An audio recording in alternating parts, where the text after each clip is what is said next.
뉴스파이터 오늘 도와주실 분들을 소개해드리겠습니다. 김은배 전 서울지방경찰청 국제범죄수사팀장, 문화일보 안진용 기자, 그리고 양지민 변호사, 김지혜 변호사, 그리고 김기혁 아나운서 이렇게 5분과 함께합니다. 어서 오십시오. 안녕하십니까. 네.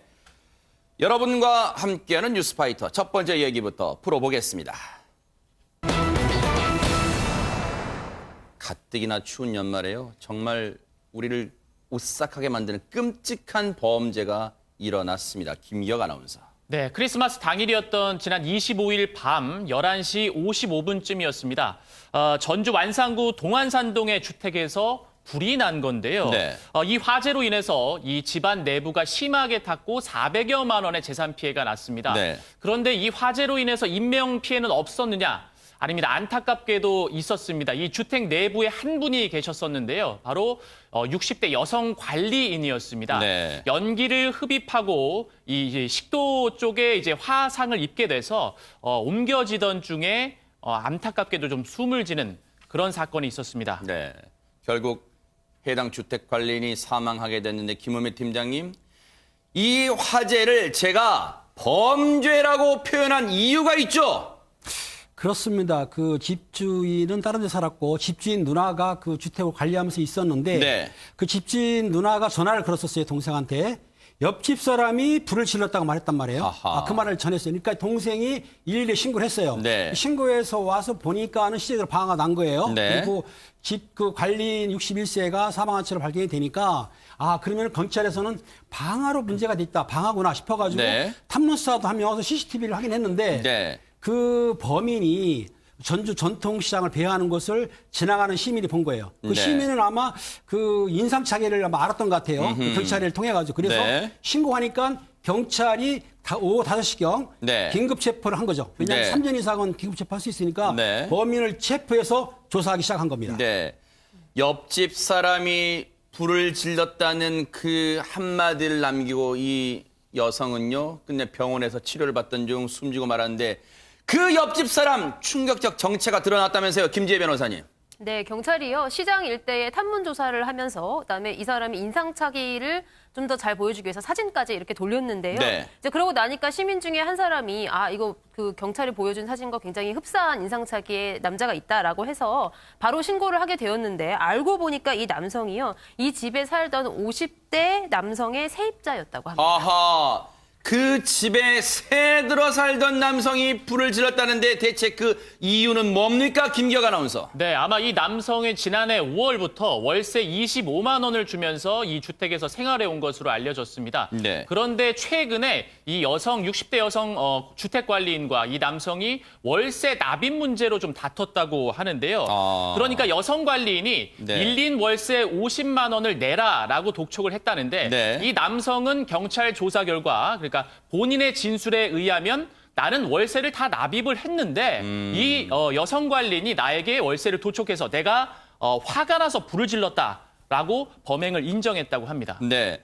그런데 여기서 이런 궁금증이 듭니다. 시청자분도 아마 그런 생각하실 거예요.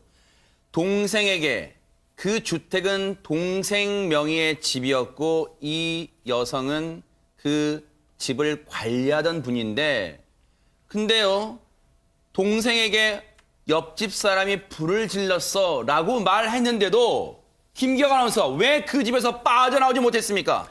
예, 사실 이 화재가 난 거를 이 여성분도 인지를 했기 때문에 네. 전화로 동생에게 알렸겠죠. 그런데 이 남성이 이 여성의 문 앞에다가 바로 불을 지른 겁니다. 아하. 일부러 이제 불이 좀 크게 나게 하기 위해서 인화성 물질은 나진 않았지만 그러니까 네. 현수막 같은 그런 불에 잘 타는 재질을 네. 문 앞에 갖다 놓고 불에 붙였다는 겁니다. 네. 그리고 이 여성이 빠져나오면 이 여성의 생명을 위협하기 위해서 흉기를 들고 또 문 앞에서 대기를 하고 있었다고 합니다. 흉기까지. 거기에다가요, 흉기를 든 것도 모자라서 출입문을 몸으로 막고 서 있었답니다. 이게 사람입니까? 이게 사람이에요? 결국 이 여성은 병원에서 치료를 받다가 숨지고 말았는데 김은배 팀장님, 월세 월세를 냈는데 안 냈다고 말한다고 해서 사람 목숨을 앗아갔습니다. 그렇습니다. 월세가 25만 원인데 2개월을 지금 냈다 안 냈다 듣은 것 같아요. 그렇다 하더라도 불낸 것도 너무나 황당한 얘기고 이해가 안 가는데 더군다나 불냈으면은 사람이 빠져나가는 것을 아까 말씀 들으니까 문 앞에서 흉기를 들고 지키고 있다는 거예요. 네. 그럼 만약에 문 열고 나가면 흉기로 사용할 수도 있었잖아요. 이거는 치사 정도가 아니고 살인 정도인데 어쨌든 네. 이 남자는 너무나 황당하고 네. 이해 안 가는 행동을 한 거죠. 네. 이 남성이요. 정말로 이건 이유가 안 돼요. 양지민 변호사님. 자기가 월세를 냈다면 계좌를 확인해서 그런 작업만 하면 다 확인될 텐데 자기는 냈다고 하고 우기면서 그것 때문에 화가 나서 범행을 저질렀다는 게 도무지 이해가 되지 않습니다. 도무지 이해가 되지 않습니다. 사실 이 남성 같은 경우에는 이제 경찰에 진술을 하면서도 그 경위에 대해서 자신이 월세를 냈는데 독촉을 받은 것도 있고 그리고 이 관리인이 본인을 무시해서 범행을 저질렀다라는 얘기도 했다라고 해요. 그러니까 네. 홧김에 정말 범죄를 저질렀다라는 건데 아시다시피 이제 현주건조물 방화 같은 경우에는 굉장히 이제 엄벌에 처하고 형량도 높은 이유가 피해가 굉장히 많이 발생할 수 있기 때문입니다. 이 남성은 이 여성을 목적으로 해서 사실은 이 여성이 머물고 있는 그 방 앞에 현수막을 가져다 놓고 불을 지르는 형식으로 여성을 타겟으로 했지만 사실은 이 건물에는 다른 세입자도 살고 있는 상황이었고요. 하하. 화재가 발생하는 그 당시에 다행히 다른 세입자가 다른 그 지역에 가 있어서 변을 당하지 않았을 수 있었는데 만약에 같이 다 세 명이 이제 머물고 있었고 그 여성을 위해서 범행을 저질렀다라고 하더라도 더 큰 인명 피해가 발생할 수 있었다라고 봅니다. 그리고 네. 이게 이렇게 굉장히 오래된 건물이란 말이에요. 옆에 건물들이 따닥따닥 붙어 있다 보면 이 건물뿐만 아니라 주변에도 화재가 번져서 또 다른 인명 피해가 발생할 수 있었기 그러네요. 때문에 정말 위험했다고 봅니다. 김지혜 변호사님, 이 사람 정말 천벌을 받아도 모자라요. 어떤 법적 처벌을 할 수 있습니까?